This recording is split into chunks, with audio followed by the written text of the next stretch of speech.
প্রিয় দর্শক, আপনাদের সবাইকে শুভেচ্ছা জানিয়ে শুরু করছি এনটিভির প্রতিদিনকার আয়োজন স্বাস্থ্য প্রতিদিন। দর্শক, আপনাদের সঙ্গে আছি আমি ডাক্তার সাখাওয়াত হোসেন। প্রিয় দর্শক, আপনারা হয়তো অনেকেই জানেন আজ বিশ্ব সিওপিডি দিবস। এই দিবস উপলক্ষে তাই আজকে আমরা আমন্ত্রণ জানিয়েছি একজন বক্ষব্যাধি বিশেষজ্ঞকে। চলুন দর্শক, অনুষ্ঠানের শুরুতেই আমরা পরিচিত হয়ে নেই আমাদের আজকের অতিথির সঙ্গে। ডাক্তার মোহাম্মদ দেলোয়ার হোসেন 1964 সালের এপ্রিলে ঢাকা জেলায় জন্মগ্রহণ করেন। তিনি 1989 সালে ময়মনসিংহ মেডিকেল কলেজ থেকে এমবিবিএস ডিগ্রি অর্জন করেন। এরপর তিনি চিকিৎসা বিজ্ঞানে উচ্চতর এমডি ডিগ্রি লাভ করেন। বর্তমানে তিনি বারডেম জেনারেল হাসপাতালে মেডিসিন ও বক্ষব্যাধি বিভাগের সহযোগী অধ্যাপক হিসেবে কর্মরত আছেন। স্যার, আপনাকে আমন্ত্রণ জানাচ্ছি আমাদের অনুষ্ঠানে। ধন্যবাদ স্যার, এই যে সিওপিডি আপনারা সংক্ষেপে এ নাম বলে থাকেন এবং এ নামেই এখন রোগটি পরিচিত, যদিও পুরো বলতে গেলে আপনারা বলেন ক্রনিক অবস্ট্রাকটিভ পালমোনারি ডিজিজ, অনেক কঠিন নাম। তো এই রোগটি ফুসফুসের অত্যন্ত জটিল একটি রোগ আমরা জানি, এবং এটা এতটা জটিল যে এটাকে সারা বিশ্বব্যাপী গুরুত্ব দিতে হচ্ছে, যে কারণে এর উপরে একটা বিশ্ব দিবস চালু হয়েছে। তো এবার এই দিবসটি পালিত হচ্ছে, এর উদ্দেশ্য কি? এটাকে এত গুরুত্ব কেন দিচ্ছেন আপনারা? আমরা দিচ্ছি, আপনারা জানেন যে সারা বিশ্বে সিওপিডি রোগীর সংখ্যা প্রায় 60 কোটির মতো, এবং আমাদের দেশে প্রায় 60 লক্ষ এই সিওপিডি রোগী আছে। এবং সিওপিডিকে সাথে বলা হয় যে বর্তমানে যত নন কমিউনিকেবল ডিজিজ যেগুলো আছে মারা যায়, এর ভিতরে অবস্থান 5 নম্বর কজ, এবং এটা কিছুদিন পরে 2030 সালের মধ্যে এটা হবে 3 নম্বর কজ মানুষ মৃত্যুর। মানে সিওপিডি রোগে এত মানুষ আক্রান্ত, এই রোগটা কি আসলে? রোগটা হচ্ছে একটা শ্বাসনালীর, শ্বাসতন্ত্রের বা ফুসফুসের দীর্ঘমেয়াদী একটা সমস্যা, ইনফেকশন, যেটা কারণ হচ্ছে ধূমপান এবং পরিবেশের অন্যান্য যে দূষিত পদার্থ আছে সেটা ফুসফুসে ঢুকলে লাংসের ফুসফুসের কার্যক্ষমতা কমে যায়, কারণ ওখানে এক ধরনের প্রদাহ হয়, যার ফলে ফুসফুসের কার্যক্ষমতা কমে যায়, ফলে রোগী শ্বাসকষ্ট, কাশি, এটা নিয়েই সাধারণত আমাদের কাছে প্রকাশ করে। একজন মানুষ এই রোগে আক্রান্ত হয় কেন? সবাই তো আক্রান্ত হচ্ছে না। আপনি বলছেন বাংলাদেশে 16 কোটি মানুষের মধ্যে 60 লক্ষ মানুষ অলরেডি এই রোগে আক্রান্ত, এবং মৃত্যুর হার বিবেচনায় অসংক্রামক যে ব্যাধি আছে তার মধ্যে এটা পঞ্চম। এটা ক্রমান্বয়ে এগিয়ে আসছে, আরো ঘাতক ব্যাধি রূপে দেখা দিচ্ছে। তো এই রোগে সবাই তো আক্রান্ত হচ্ছে না, কেউ কেউ হচ্ছে।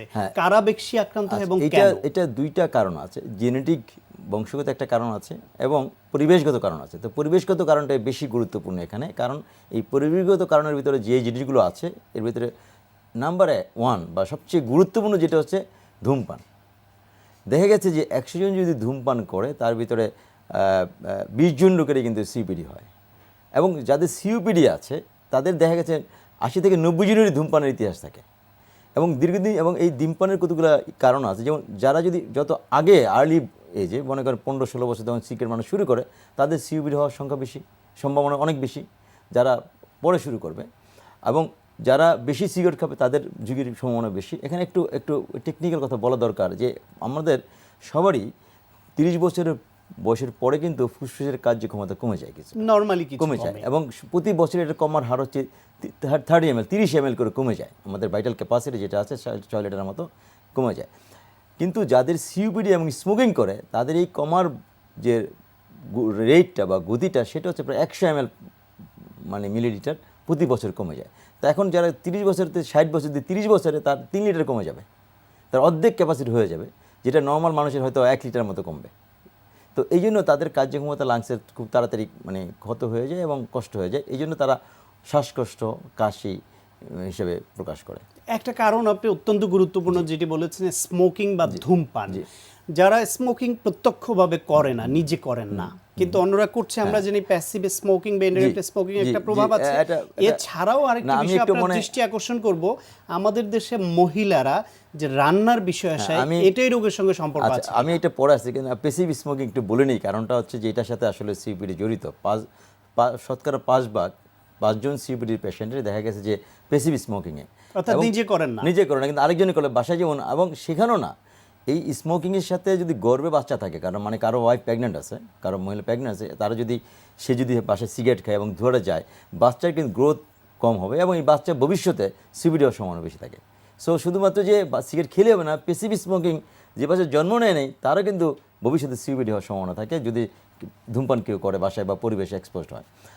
দ্বিতীয় প্রশ্ন হচ্ছে যে মহিলারা সিওপিডিতে যদিও তার ধূমপানের কোনো ইতিহাস নাই, তারপরে দেখা যাচ্ছে যে আমাদের দেশে যেখানে যে আমরা যে সলিড যে ফুয়েল ইউজ করি যেমন লাঠি, তারপরে গোবর বা তুষ ইউজ করি, সলিড ফুয়েল যেটা আমরা বলি যে বায়োম্যাস গ্যাস যেটা, ওটাতে আগুন তৈরি এবং ধোঁয়া তৈরি হয় এবং রান্না করার সময় কিন্তু অনেক সময় তারা ফু দিতে হয় চুলাতে।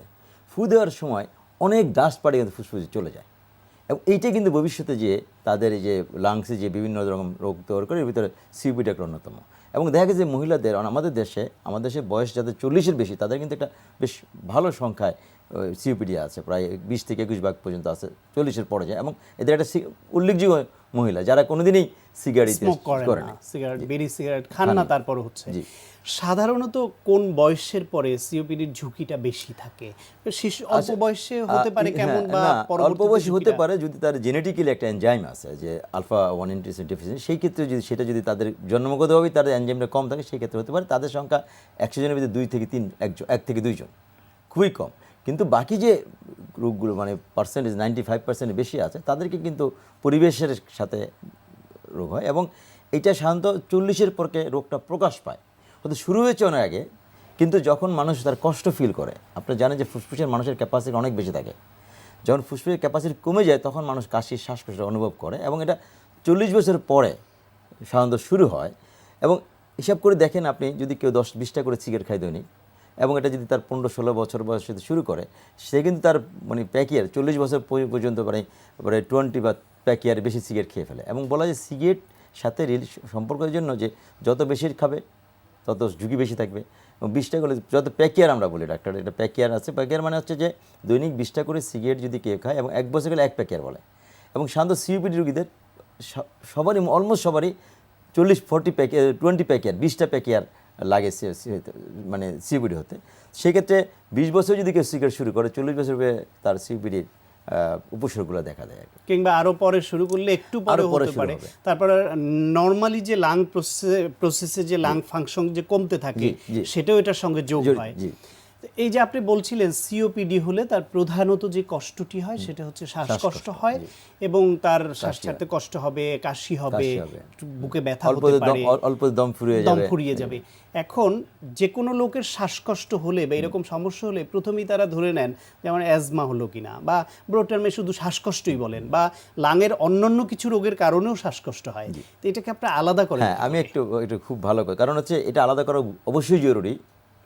এটা সিওপিডি অন্য কোনো রোগের কারণ এটা চিকিৎসাটা ভিন্নতর এবং জীবনযাত্রার যে পরিবর্তন সেটাও ভিন্নতর। কারণ অ্যাজমাটা সাধারণত যে কোনো বয়স হতে পারে, এটা বাচ্চাদের হতে পারে, ওল্ড এজে হতে পারে। একটা ফ্যামিলিস্টিক খুব থাকে অ্যাজমাদের, সাধারণত স্ট্রংলি ফ্যামিলি রিলেটেড থাকে। এবং অ্যাজমা রোগীরা সাধারণত বলে যে আমি তো মাঝখানে ভালো ছিলাম, হঠাৎ শ্বাসকষ্ট শুরু কয়েকদিন ভালো থাকে, ওষুধ তেলে কমে যায়, আবার হয়। কিন্তু সিওপিডি রোগীদের একবার হলে এটা আস্তে আস্তে বাড়তে থাকে, কন্টিনিউ করবে এবং প্রোগ্রেস করবে। এটা মানে ইরিভার্সিবল, মানে যেটা আমরা বলি, যেটা আস্তে আস্তে বাড়তে থাকবে। এবং সিওপিডি রোগীদের ধূমপানের সাথে স্ট্রংলি রিলেটেড, এটা মানে এজমাতে এতটা স্ট্রংলি রিলেটেড না, অন্য কোনো অ্যালার্জির সঙ্গে সম্পর্ক নেই। সিওপিডি এজমা যাদের আছে তার কিন্তু অ্যালার্জিক একটা হিস্ট্রি থাকে, অ্যাটোপি যেটা আমরা বলি, যে কোনো ধুলাবালির বা অ্যালার্জেনিক কোনো কিছু ঢুকলে এটা অ্যাটাক হয়। সিওপিডির সাথে কিন্তু এটা সম্পর্কিত না। এবং সিওপিডি চিকিৎসাটা এজমা যদি খুব ভালো চিকিৎসা না, যেটা কিন্তু একবারে অলমোস্ট কিউরের মতো হয়ে যায়, সিমটম থাকে না। কিন্তু সিওপিডি কিন্তু সিগারেট বন্ধ না করলে এটা আস্তে আস্তে খারাপের দিকে চলে যাবে। এই যে চিকিৎসার বিষয়টা সিওপিডির বেলায় তো আপনারা বলে থাকেন যে এটা একবার হলে আর আগের অবস্থা ইরিভার্সিবল শব্দটা আপনি বলছিলেন, অর্থাৎ একবার যতদূর ক্ষতি হয়ে গেছে এটা আগের অবস্থায় চিকিৎসা করে আর ফিরিয়ে আনা সম্ভব নয় ওই ফুসফুসকে। কিন্তু তাহলে চিকিৎসা করে লাভটা কি? অবশ্যই লাভ আছে। এখন লাভ আছে, অবশ্যই আছে, কারণ চিকিৎসাটা দুইটা আমরা ভাগে ভাগ করে ফেলি। যে ইনি যেই অবস্থায় আসছেন, ইনি প্রথমেই আমরা তার রোগের অবস্থা দেখে তার ওটা কোন গ্রেডে আছে সেটা আমরা নির্ণয় করে ফেলি। নেওয়ার পরে প্রথম বলে দিই যে আপনার সিগারেটটা বন্ধ করতে হবে, কারণ সিগারেট বন্ধ না করলে লাঙে যে ক্ষতির যে ধারাবাহিকতা ভাইটাল ক্যাপাসিটি সেটা কিন্তু চলবেই। সিগারেট বন্ধ করলে যতটুকু ক্ষতি হয়েছে এর থেকে আর খারাপ হবে না, প্রথম এটা রোগীকে বলে দিতে হয় এবং এটাই নিয়ম। দ্বিতীয়ত তার কষ্ট কমিয়ে দেওয়া, তার কষ্টটা কমিয়ে দেয়। এটাই হলো কারণ সিওপিডি যাদের থাকে তাদের প্রচণ্ড শ্বাসকষ্ট হয়, হাঁটতে পারে না, হাঁপায় পড়ে, এবং তাদেরকে শ্বাসকষ্ট কমিয়ে দেওয়ার জন্য যে ওষুধগুলো প্রয়োজন, ব্রঙ্কোডাইলেটর আমরা যে বলি, বিটা-2 অ্যাগনিস্ট, সেইগুলো আমরা ব্যবহার করি। কিন্তু সেটা কিন্তু রোগের যে মানে কোর্স যেটা, সেটা কিন্তু চেঞ্জ করে, তার কষ্ট কমিয়ে দেবে। এটা পরিপূর্ণ নিরাময় সম্ভব না হলেও সে ভালো থাকবে, সুস্থ জীবনযাপন করবে, এবং এটা আরো যে খারাপ হতো সেটাকে আপনারা প্রতিরোধ করছেন চিকিৎসার মাধ্যমে। আপনাকে অনেক এখানে আরেকটা বলে নেই, কারণ এখানেই শেষ না, কারণ হচ্ছে এটার সাথে বারবার যে ইনফেকশন হয়, তাদের লাংসের রোগ প্রতিরোধ অনেক কম থাকে, যার ফলে অল্পতে ইনফেকশন হয়ে যায়। ইনফেকশন হলে লাং আরও ক্ষতি হয়ে যায়।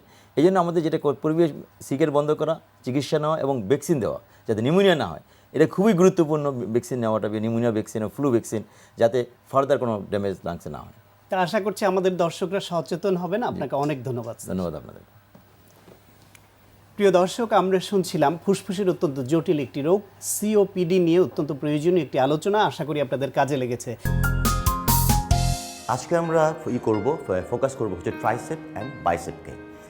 এখন এখানেও দেখা যাচ্ছে tricep and bicep is a very small muscle, কিন্তু দেখা যাচ্ছে ম্যাক্সিমামই যেহেতু যারা জিমে যাচ্ছে অথবা বডি বিল্ডিং যখন শুরু করছে, সবার মেইন ফোকাসটা থাকে হচ্ছে আর্মসটাকে কীভাবে ভিজিবল করা যায়। এখন এই জন্য অনেক বেশি দেয়, মানে টাইম দিয়ে ফেলে, কিন্তু এই পরিমাণ ডেভেলপমেন্ট হয় না। তো আমরা দেখাবো শর্টকাট ওয়েতে কীভাবে আর্মসটার ডেফিনেশনটা অথবা আর্মসটার ভিজিবিলিটি কীভাবে বাড়ানো যায়, সেটা আমরা করবো। যেহেতু আমরা শর্টকাট বলছি, শর্টকাটের রিজনটা হচ্ছে আমরা এটাকে সুপার সেটের মাধ্যমে অল্প টাইমের ভিতর কীভাবে আর্মসটার ম্যাসিভনেস এবং ডেফিনেশন একই সাথে আমরা আনতে পারি, এই জিনিসটা দেখবো। এবং আর্মসের সবচেয়ে ভালো জিনিসটা যেটা ইম্পর্টেন্ট, সেটা হচ্ছে আপনার ভাস্কুলারিটি। যদি আপনার আর্মসের ম্যাসিভনেস থাকে কিন্তু ভাস্কুলারিটি না থাকে, তাহলে আর্মসের ভিজিবিলিটি ওই পরিমাণ দেখা যাবে না। সুতরাং দ্যাটস ভেরি ভেরি ইম্পর্টেন্ট। তো ভাস্কুলারিটি এক্সারসাইজগুলো আমরা আপনাদের দিব, যে কীভাবে এক্সারসাইজগুলো করছেন, ভাস্কুলারিটি কীভাবে আসবে। কিন্তু একই সাথে যদি আপনার বডিতে ফ্যাট থাকে আর আপনি যদি প্রপার ডায়েটে না থাকেন, তাহলে ভাস্কুলারিটি কখনোই আসবে না। এখন আমরা দেখাচ্ছি যে কীভাবে এক্সারসাইজগুলো করছি, তবে এটাও আমরা কিন্তু 3টা পার্টে দেখাবো। তারপর 3টা এক্সারসাইজ যদি আপনি সিরিয়ালি আপনি করেন, তাহলে আপনার ওই জিনিসটা হবে, মানে বেনিফিটটা হবে। কিন্তু যদি সিকোয়েন্স যদি উল্টাপাল্টা হয়ে যায়, তাহলে কিন্তু ওই বেনিফিটটা পাবেন না। এই জন্য আপনি কেয়ারফুলি আপনি সিকোয়েন্সটা দেখবেন, কারণ সিকোয়েন্সটা হচ্ছে main vital. Okay, I ready? Okay, প্রথমে সে শুরু করবে হচ্ছে ট্রাইসেপ দিয়ে। ইয়েস, এটা হচ্ছে বেসিক মুভমেন্ট। আমরা যে জিনিসটা বলি, এটা হচ্ছে কেবলস বলি আমরা, যে কিক ব্যাকস। তো কেবলস দিয়ে জিনিসটা করবে, আপনি রোপের মাধ্যমে করার রিজনটা হচ্ছে রেঞ্জ অফ মোশনটা তার বেড়ে গেল। যদি নর্মাল স্টিক দিয়ে করে, স্টিক যদি আপনি রোপ না থাকে, আপনি স্টিক দিয়েও জিনিসটা পারবেন, কিন্তু রেঞ্জ অফ মোশনটা একটু থাকবে, কম থাকবে, ওভারঅল ট্রাইসেপের ডেফিনেশনটা আসবে না। এবং এটা হচ্ছে এক্সস্টিং একটা এক্সারসাইজ, এটা পাম্পিং বলি আমরা, এক্সারসাইজ বলি। এটা হচ্ছে কোনো রিপিটেশন আপনি করবেন না, হেভি ওয়েট নেওয়ার কোনো দরকার নেই। আপনি 25-50, অনেক সময় দেখা যায়, অনেক সময় 100টা পর্যন্ত অনেকে মারে, এতে কোনো আপনার হবে না, ক্ষতি হবে না। কারণ এটা হচ্ছে প্রচুর ব্লাড আমরা ওখানে জাস্ট আনছি, যাতে ট্রাইসেপটাকে একটু রেডি করছি আসলে বেসিক্যালি। ওকে, দেন গো খাম। ইয়েস, এরপরে সঙ্গে সঙ্গে সেই জিনিসটা করবে, সেটা হচ্ছে মানে নন স্টপ, কোনো নেবে না, রেস্ট নেবে না। রেস্ট না নিয়ে সে চলে যাবে বাইসেপের জন্য, এবং যেটা আমরা বলেছিলাম ভাস্কুলারিটির জন্য, এটা যে বাইসেপ কার্ল মারছে with the help of the cables. Reason হচ্ছে এটা ম্যাসিভনেস তো আসবে, এর সাথে যে জিনিসটা হবে ভাস্কুলারিটিও বাড়বে। ওকে, রেডি গো। ওকে, আর আরেকটা জিনিস আপনি করবেন, খেয়াল করবেন, ভাস্কুলারিটির যে মুভমেন্টগুলো, এটা কিন্তু আপনি হেভি ওয়েট নিয়ে করলে কোনো হবে না, লাভ হবে না। কারণ যত বেশি ব্লাড আসবে, তত বেশি ভাস্কুলার ডাইলেশন হবে, তখনই কিন্তু ভাস্কুলারিটিটা ভিজিবল হবে। এই জন্য আমরা যে জিনিসটা বলি, ইটস এ পাম্পিং মোশন। কারণ ভাস্কুলার যে এক্সারসাইজের জিনিসটা হচ্ছে you have to pump more blood ওই মাসলে। এই জন্য আপনি যেরকম হাই রেপিটেশন জিনিসটা করবেন, মানে just for as a pumping মোশনে করবেন। Okay, stop. ওকে, এখন যে জিনিসটা আমরা বলছি, যেটা সুপার সেটের মাধ্যমে যে জিনিসটা করছি, মানে একটার থেকে একটা, এখানে আমার মাঝখানে কোনো রেস্ট নেওয়ার দরকার নেই। অন্যান্য সুপার সেটে যেটা আমরা বলি, যে 2টা প্রোগ্রাম শেষ করার পরে মাঝখানে আপনি 30 সেকেন্ড রেস্ট নিতে পারেন। এখানে নন স্টপ করবেন আপনি, কারণ যখন আপনি ট্রাইসেপ করছেন, তখন বাইসেপে কিন্তু কোনো হচ্ছে না, ওয়ার্কলোড পড়ছে না। আবার যখন বাইসেপ করছেন, তখন ট্রাইসেপ কিন্তু অলরেডি রেস্টে চলে গেল। ওইটুক রেস্টে আপনার জন্য যথেষ্ট, যেহেতু আপনি প্রচুর ব্লাড আপনাকে আনতে হবে। যদি বেশি রেস্ট নেই, ব্লাডটা চলে যাবে, আবার নতুন করে আপনাকে শুরু করতে হবে। তো আমরা যেটা বলি, এটা 3 থেকে 5 সেট করলে ইনাফ, এবং it will take about 2 to 3 minutes. সুতরাং খুব একটা লাগছে না, সময় লাগছে না। তবে this is the first part. তার মানে কী করছি, আমরা হাতটাকে ডেভেলপ করার জন্য প্রথমে আমরা জিনিসটাকে রেডি করছি বাই পাম্পিং মোর ব্লাডস। এখন সেকেন্ড দিন আমরা যে জিনিসটা আমরা চলে যাবো কীভাবে হাতের ম্যাসিভনেসটা আনতে হবে। প্রিয় দর্শক, আমরা জানি বাঁধাকপি অত্যন্ত পুষ্টিকর একটি সবজি। চলুন এ বিষয়ে একজন পুষ্টিবিদের পরামর্শ শুনি। বাঁধাকপি কেন খাবেন, কতটা খাবেন? শীতকালীন সবজির মধ্যে বাঁধাকপি খুব পরিচিত একটি নাম। ছোট বড় সবারই বাঁধাকপি খুব পছন্দের। এই বাঁধাকপিতে রয়েছে কিন্তু প্রচুর পরিমাণে খাদ্য উপাদান, যা আমাদের শরীরের জন্য খুব উপকারী। প্রথমেই আসছি বাঁধাকপির গুণাগুণ নিয়ে। বাঁধাকপি প্রচুর পরিমাণে কার্বোহাইড্রেট রয়েছে এবং এই কার্বোহাইড্রেট আমাদের শরীরের জন্য খুব বেশি দরকার, বিশেষ করে ফাইবার নামক কার্বোহাইড্রেট। ফাইবার হচ্ছে খাদ্য আঁশ, যা আমাদের শরীরকে ভালো রাখতে সাহায্য করে। আমাদের পেট ভরার পাশাপাশিও এটি আমাদের কোলন ক্যান্সার থেকে রক্ষা করে, ব্রেস্ট ক্যান্সার থেকে শুরু করে বিভিন্ন ধরনের ক্যান্সার প্রতিরোধ করে। খেয়াল রাখবেন, যারা ওয়েট রিডিউস করতে চান তাদের জন্য এই বাঁধাকপি খুবই উপকারী। বাঁধাকপি থেকে আমরা খুব কম পরিমাণ ক্যালোরি পেয়ে থাকি। 100 গ্রাম বাঁধাকপিতে আমরা শুধুমাত্র 16 কিলো ক্যালোরি পেয়ে থাকি। বুঝতে হবে এই বাঁধাকপি আমাদের জন্য কত উপকারী। বাঁধাকপিতে রয়েছে স্মৃতিশক্তি বাড়িয়ে দেওয়ার একটি অনন্য গুণ। পরীক্ষায় দেখা গেছে যারা নিয়মিত বাঁধাকপি খান তাদের অ্যালজাইমার জাতীয় রোগ কম হয়। এতে রয়েছে আরও পরিমাণ ভিটামিন এ এবং ভিটামিন সি এবং ভিটামিন কে। এতে রয়েছেন ভিটামিন B6 নামে একটি ভিটামিন, যা আমাদের শরীরের সুস্থতা বজায় রাখে। ভিটামিন এ আমাদের শরীরকে সুস্থ রাখতে সাহায্য করে। এই ভিটামিন এ কিন্তু প্রচুর পরিমাণে আমাদের এই বাঁধাকপি থেকে পেয়ে থাকি। বাঁধাকপির আরেকটি গুণ হচ্ছে এতে হচ্ছে ভিটামিন সি থাকে, তবে যখন এটা খুব বেশি বয়েল করে রান্না করি তখন এই ভিটামিন সি নষ্ট হয়ে যায়। খেয়াল রাখতে হবে বাঁধাকপি যত কম আছে আমরা রান্না করতে পারি, এবং বাঁধাকপির ভিতরে যে সাদা অংশটা আছে সেটা আমরা সালাদে ব্যবহার করতে পারি। সালাদে ব্যবহার করলে এর গুণাগুণ অক্ষুণ্ণ থাকে এবং এটি আমাদের অনেক পুষ্টিগুণ বাড়িয়ে দেয়। এর পাশাপাশি আমাদের খেয়াল রাখতে হবে সাদা জাতীয় সবজিতে আমাদের হার্ট ভালো রাখার একটি অনন্য গুণ রয়েছে। এই উপাদানটি আমাদের হার্টের ভেসেলকে ভালো রাখে এবং আমাদের রক্তকে তরল করে আমাদের হার্টকে ভালো রাখতে সাহায্য করে। তবে এই ধরনের সবজি বেশি খাওয়া উচিত নয়।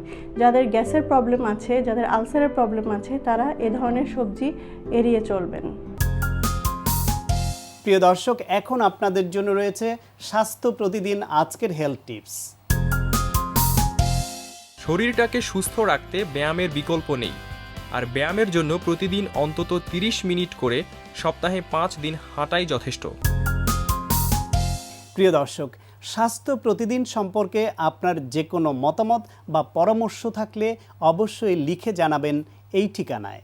প্রযোজক স্বাস্থ্য প্রতিদিন, এনটিভি, বিএসসি ভবন, 7 তলা, 102 কাজী নজরুল ইসলাম এভিনিউ, কারওয়ান বাজার, ঢাকা 1215। ফ্যাক্স 914338 থেকে 7 পর্যন্ত, অথবা ইমেইল করুন স্বাস্থ্যপ্রতিদিন@ntvbd.com এই ঠিকানায়। প্রিয় দর্শক, আপনার প্রিয় স্বাস্থ্য প্রতিদিনের আগামী পর্বে আপনাদের জন্য যা রয়েছে। ইদানিং একটা কনজাংটিভাইটিস লক্ষ্য করছি যে কনজাংটিভাইটিস তো হয়, চোখ ওঠে, মানে চোখটা ফুলে যায়, চোখ দিয়ে পানি পড়ে, চোখের পাতা ফুলে যায়, চোখ বড় করতে পারে না, ঝাপসা লাগে, ব্যথা হয়, লাল হয়। কিন্তু সাথে সাথে ইদানিং লক্ষ্য করা যাচ্ছে যে অনেকে দোকান থেকে ওষুধ নিয়ে মনে করে যে একটা অ্যান্টিবায়োটিক ব্যবহার করলেই হবে, কিন্তু আমরা লক্ষ্য করছি যখনই স্লিট ল্যাম্পে দেখি তখন কর্নিয়াতে একটা স্পট পড়ছে, অর্থাৎ কেরাটো কনজাংটিভাইটিস, অর্থাৎ কনজাংটিভাইটিস হচ্ছে আবার কর্নিয়াতেও স্পট পড়ছে।